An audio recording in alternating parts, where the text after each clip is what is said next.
Praise God. Are you blessed? Amen. So, taas yung kamay ng maraming natutunan in our preaching today. Amen. Praise God. So, one of the ways that we can actually use this Thanksgiving is in the Holy Communion. Amen.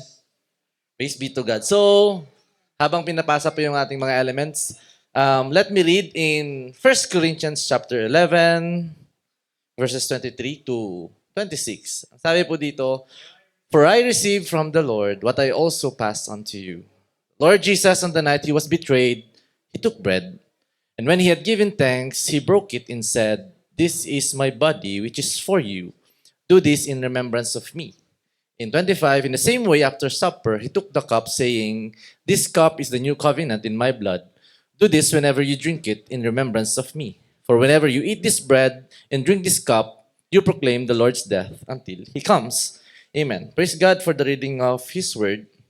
So we all know that Holy Communion was instituted by our Lord Jesus Christ during the feast of the Passover. Amen. So mababasa po natin yan in Luke chapter 22, verses 13 to 14. Sabi po dito, "They left and found things just as Jesus had told them. So they prepared the Passover. When the hour came, Jesus and his apostles reclined at the table, and he said to them, 'I have eagerly desired to eat this Passover with you before I suffer. For I tell you, I will not eat it again until it finds fulfillment in the kingdom of God.'" So here we notice that our Lord Jesus Christ is very eager. Amen. He's very eager, no? He eagerly desire to eat the Passover with his disciple. So are we eager to partake our Holy Communion? Amen. Praise be to God. And praise God, no? In this church, ito yung kind of attitude, no, na tinuturo natin sa bawat isa. Tinuturo ng ating Panginoon sa atin. Amen. That we are always eager to partake the Holy Communion. And during this Passover, yung meeting nila, nung Passover. Dito din kinuha ng Panginoon yung opportunity to actually have an intimately communicate to his disciple many of his profound truths na ating nadaanan kanina doon sa preaching. Na mababasa po natin hindi ko na ilalagay dito, but yung sa John chapter 14, 15, 16, and 17, ang daming binigay na truth ng ating Panginoon doon during that time, that night of the Passover. Amen. Doon natin mababasa that he gives comfort. Amen. Doon din sa mga chapters na yun, sinabi niya that I am the way, the truth, and the life. And doon din sa mga chapters na yun, sinabi niya that He promised the Holy Spirit. And doon din, katulad kanina sa verses na pinakita ni Peter, that He is the vine. Amen.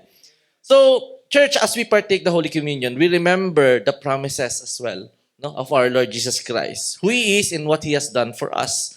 So our Lord Jesus Christ, even provided the elements, as it symbolizes what our Lord Jesus Christ has done. No, yung bread, it represents the body, which is for healing, and the juice represents His blood, which is for the forgiveness of sin. But going back dun sa pinagmulan, yung origin ng Passover. Amen? So, the Passover sa Juba, it commemorate what God has done, freeing the Israelites from slavery in Egypt. Amen? So, yung sa Passover, on the night of that Passover, God instructed the Israelites to sacrifice a lamb, and imo-mark nila yung doorpost with the blood. Amen? And pag nakita yun ng angel of death, na merong blood dun sa doorpost nila, it will pass over them. So, hindi mamamatay yung firstborn or Kasi yung night na yon, it was actually parang merong angel of death na mamamatay lahat ng firstborn. So, pag merong blood dun sa doorpost nila, the angel of death will pass over. So, di maano yung death dun sa bahay na yon. Amen? So, saan na tayo? So, strike the firstborn. So, after nung night na yon, okay, the Israelites were actually set free. fast forward na tayo. At mababasa po natin in Psalm 105, chapter 3, ang sabi dito, He also brought them out with silver and gold, and there was none feeble among his tribes. So, dito sa kwentong to, there are millions of Israelite. Pero sinabi dito that none of them were feeble. Ibig sabihin ng feeble is walang mahina or walang may sakit. Amen? So there was a supernatural healing and restoration when they partake the Passover. Amen? When they partake the lamb and the unleavened bread. Amen? So there were supernatural healing and restoration to the Israelites. No? Isipin nyo, taon silang naging slaves. But during that night, when they partake, sinabi dito that none of them, after being a slave for many years, none of them were weak. Walang may sakit. So there was a supernatural healing and restoration. And ang sabi din sa ibang verse, ang sabi dun sa feeble is stumble. Kung titingnan natin yan dun, is parang sinasabi dito yung physical eh. But, sabi ng ating Panginoon, habang ginagawa ko ito kaninang umaga actually, is in order for us, katulad ng nabanggit ni Peter kanina, di ba? We are to nurture our relationship with God, giving thanks, and through partaking the Holy Communion. Okay? In order for us, if we are, sabi ni Peter kanina, if we are struggling with temptation, anything, kung ano man yung kinakaharap natin, amen? Holy Communion, partaking the Holy Communion, doon ka hindi mag-i-stumble. Kuha nyo ba? Kasi yung feeble dyan, it's, in other translation, it is stumble. So if we are having trouble with the walk natin sa ating Panginoon, partaking the Holy Communion will help us nurture our relationship with Him. Amen? So this is not just for our physical healing. Help us with our walk with the Lord. We will not stumble as we eagerly partake the Holy Communion, remembering who He is and what He has done. And also, kaya nga sabi dito sa 1 Corinthians, no, may warning doon si Apostle Paul sa Corinthian church. Sabi niya, this is why many of them were weak, sickly, and has fallen asleep. Why? Because kumbaga, nagkukulang sila of proper Holy Communion. Discerning the body of our Lord Jesus Christ.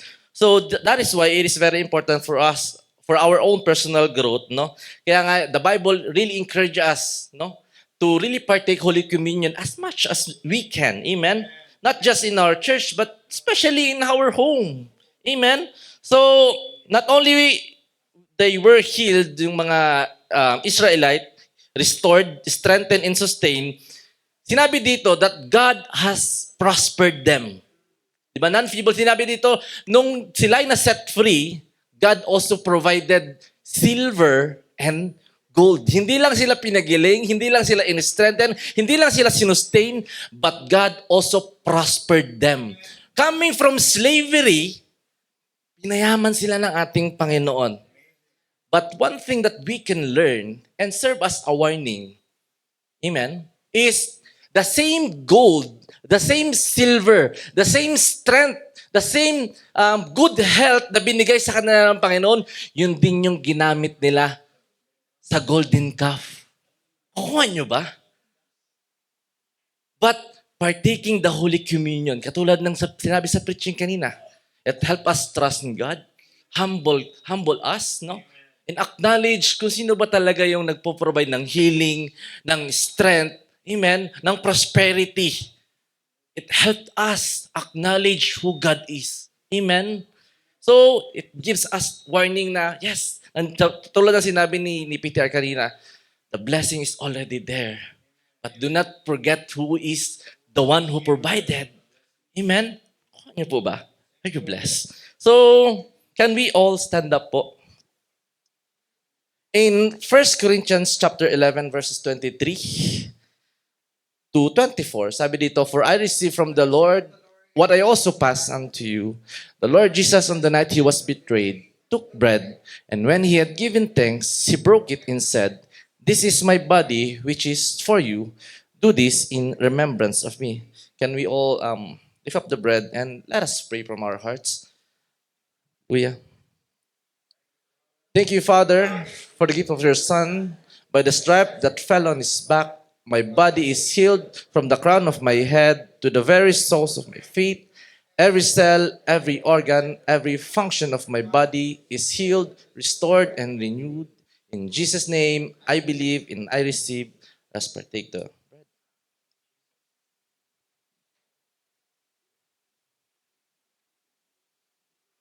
And in verse 25 to 26, in the same way, after supper, he took the cup, saying, "This cup is the new covenant in my blood. Do this whenever you drink it in remembrance of me. For whenever you eat this bread and drink this cup, you proclaim the Lord's death until he comes." Let us all lift up the juice and let us pray. Lord Jesus, thank you for your precious blood. Your sin-free, disease-free, poverty-free life is in your blood. And your shed blood has removed every sin from my life.